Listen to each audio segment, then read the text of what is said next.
We're looking at the most critical part of Australian landscape, the filtering of the water that's carrying compounds off this landscape. And we used to have a massive number of plants, but they were nearly all edible to the introduced animals. And so we end up with a willow tree and a blackberry, which used to compensate for the impact of those animals in their original countries. But here we've now got a mixture of the lot. The willow tree is doing its best thing. That tree was standing up straight a few years ago. A little bit of erosion occurred. The tree then fell over. Now it's got a mass of trees and a mass of root systems, all filtering, all returning sunlight back to the system and feeding more and more microinvertebrates and the whole food chain. And then we got our natural plants. These are introduced apparently as well, but in there is Phragmites. But we would have had, when you can see the remnants of a few, you can see the water plants. All those are photosynthesizing and returning product to a food chain. And the difference that we tend not to recognise is that each of those green leaves is a solar panel producing product. And so we get this tree growing and then once a year feeding the system and then allowing everything to utilise that under the tree because sunlight gets in. We are ignoring all these massive efficiencies and how carbon, which in Strzelecki's reports was 18%, with another 15 to 20% of organic material in the system. That was the Australian landscape. That's the profit that farmers exploited stupidly up to now, and now we don't have it in most places. So we've got massive floods, nothing managing the water, nothing filtering the water. In fact, it's illegal today. Once the water gets into a stream, we're not allowed to do anything about it. And the whole landscape relied entirely on the recycling of material. And so when you get into here, it shouldn't be hard for people to realise how much sunlight is being converted into food every day. And any farmer that says, well, hell, I can do that because we've got a dam in the Hunter Valley, not just a river, way up on the side of the hill, which is designed exactly the same as a river system, doing exactly the same things as I've just described. So every farmer can do it, and it's not going to cost him anything. You're saying this, the current New South Wales State Water Management Act is preventing farmers from doing a better job on their farms? Absolutely. The water and environmental management research that's gone on in Australia has been based from a European paradigm where they had freezing and thawing in a regular climatic cycle. This landscape has to respond to a rain event at any time. It means that the most efficient processes had to be in place for this landscape to get to the level of productivity it was. And now we're watching it destroy itself simply because as these plants and this energy is, and you'll get a photograph just 3 years ago where this was just a gravelly bed with nothing in it. Now, my hope is that all these flow lines become filtering systems and they're sufficiently shaped that we can mow them and return all this material to a high point on the property where the cycle is then automatic, costs people nothing. So at this point, 4 years down the track, would you at any point introduce grazing animals into short-term grazing here, or we best leave it and mechanically move it? Well, I've got people doing both. There's plenty of people, once they understand the impact of the introduced animals, have no problem doing it. But it's something that you have to be a bit careful about and have to understand the impact. My personal opinion is when you put cattle in an area like this, they stomp on a lot of the feed, 30 or 40%, and they dung on 30%. So you're potentially losing a 60% productive potential. And what we're trying to do is filter water and get that back out where it won't get taken away in a flood. As soon as you start recycling and putting dung down here, you're going to lose more. So there's a number of reasons why. Firstly, the 60% increased production would cover all your costs of moving it. Secondly, you've got erosion proof. Thirdly, every tonne you move from here to the top of the hill means at least 5 tonnes of water, and more likely 10 tonnes, is not going to come down and damage this place next time it rains. So there's just an escalating thing, and none of this is conjecture. This is absolutely based on simple facts. Peter, if I was a molecule of water, can you describe what would happen to me here in a 24-hour cycle? Well, each molecule of water here is recycled in such a way that it is brought up by that plant, it cools, so it takes in a lot of heat, and then is dissipated in the landscape. Because of the amount of green that's here, those molecules don't have enough heat to rise out of this system, so as soon as they get out and they lose a bit more heat, they're at a point where they are going to fall back into the system again. So then they're reused. As soon as there's a bit of cooling or whatever, or they get into denser vegetation, they recondense and the plants use it again. So you've got this 100% efficiency in water use, maybe every day. All right, so can you explain what's been going on over that time period, over those few years? Well, the most critical issue was that there was no biodiversity left in the creek. The creek had been grazed, it had been eroded, and as is happening in every other part of Australia today, all the natural fertility was washed out of that surface layer. Anything that the water could roll over and move, obviously anything that was soluble was gone, and was gone from here. So we basically triggered high up in the system. We've gathered about 5 or 6 truckloads of blackberry residue, put it in the creek. That triggered a liquid fertiliser, and the thing went boom. And it's just been reported to me that the invertebrate count is double that of a natural system at the present time. Now, we did the similar sort of thing at Barramal, and it's obviously a catchment from the Wollombi National Park, where the Wollombi pines reside, and it was double in the first test. And because we were doing a joint venture with the authorities, they wouldn't test it again, because they said, in fact, because of the way we were going about it, it would be detracting from the health of the stream. And in fact, when it doubled the capacity, they didn't want to know anymore. So what's the significance of having double the invertebrate biological activity?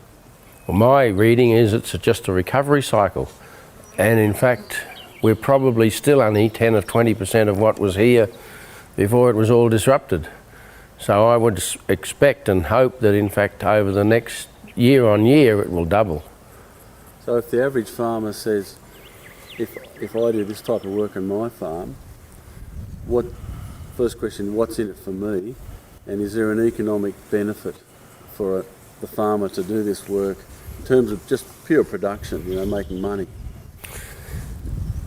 The greatest loss of every farm in Australia has been through erosion. Liquid fertiliser washed away, liquid compounds from the landscape, loss of your environmental asset.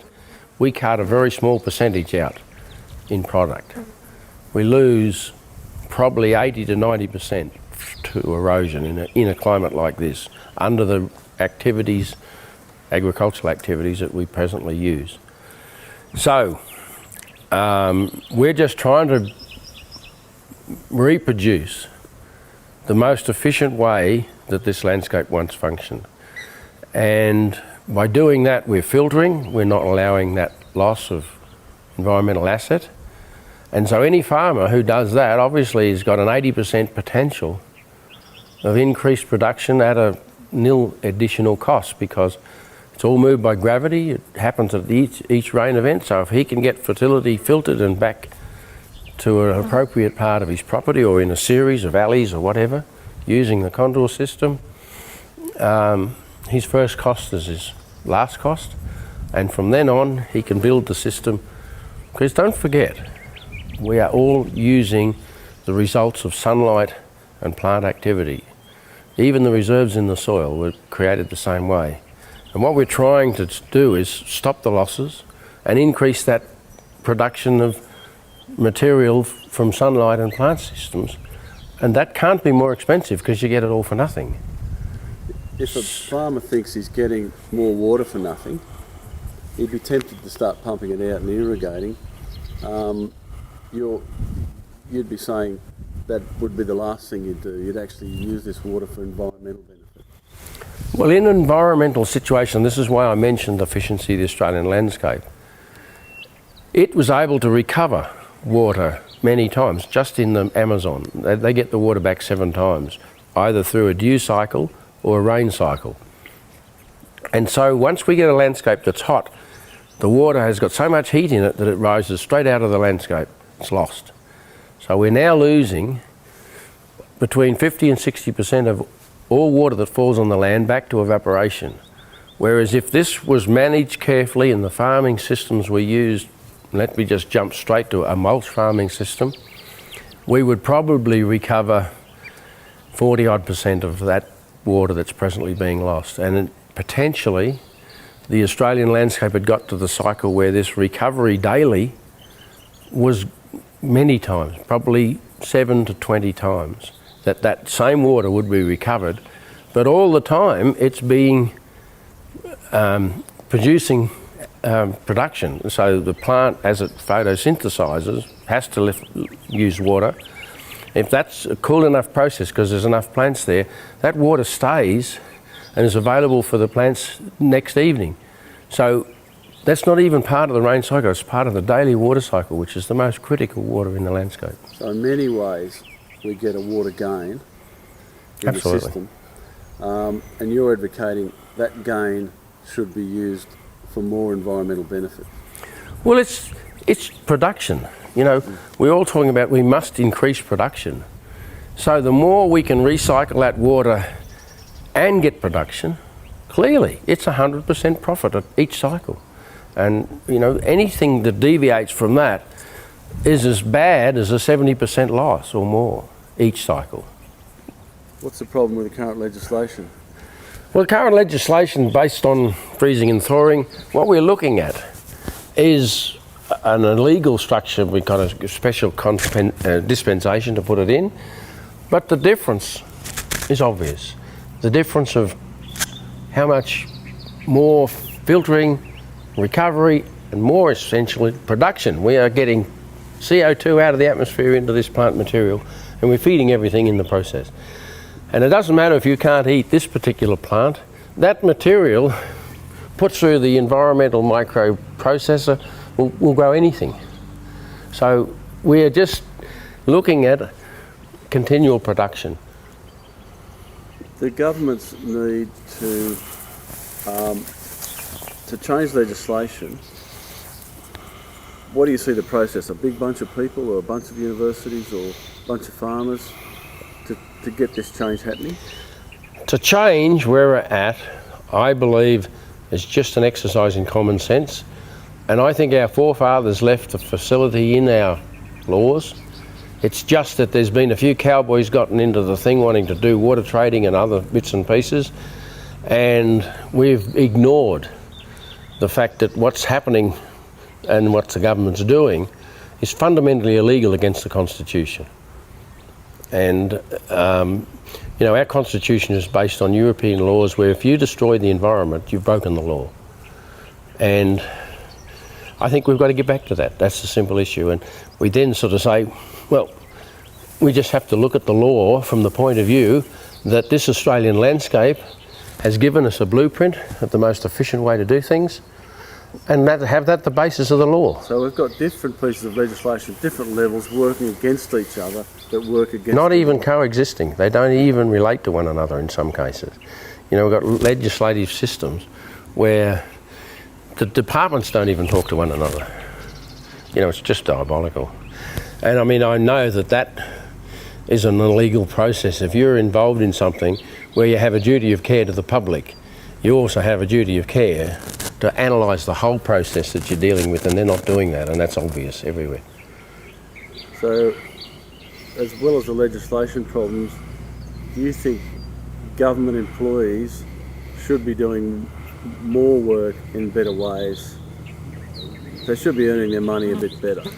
Look, maybe. The government employees are just a reincarnation of the yes minister type thinking. They make a simple mistake 50 years ago and perpetuate it as if it's not a mistake. That is illegal. And we can prove that today. We only got to stand and look at simple functions. And you can go right from, Queensland to Western Australia and absolutely, without any doubt at all, clarify the stupidity in all this. And what the bureaucrats need to do is go and have a look. And if they can't explain what they're looking at, then they have to go back to school or do something. This is Australia. This is not Europe. It's not what the universities are teaching. They're teaching a system that's based on, Roman knowledge, and that was based on, knowledge from 1,000 years before, and everywhere in the landscape it's failed. So why are we doing it? What do you see the role of big agribusiness in all this problem? So big agricultural investment is obviously trickling into Australia regularly. What sort of line are they pushing in terms of, are they lined up with government policy or? Look, big agricultural or big business, no matter what, doesn't want to be stupid. The fact is, if they're forced to be stupid, they will, and they'll take advantage of whatever options they can get in that process. So I can't believe that if a thing that can return you all your capital outlay in 3 years, which the reincarnation of this landscape does, would mean that big business not interested. That's just not how it would work. You're not going to run down another wombat's hole and get beaten up? Hi, Wombat. Because there's a couple of wombats around here.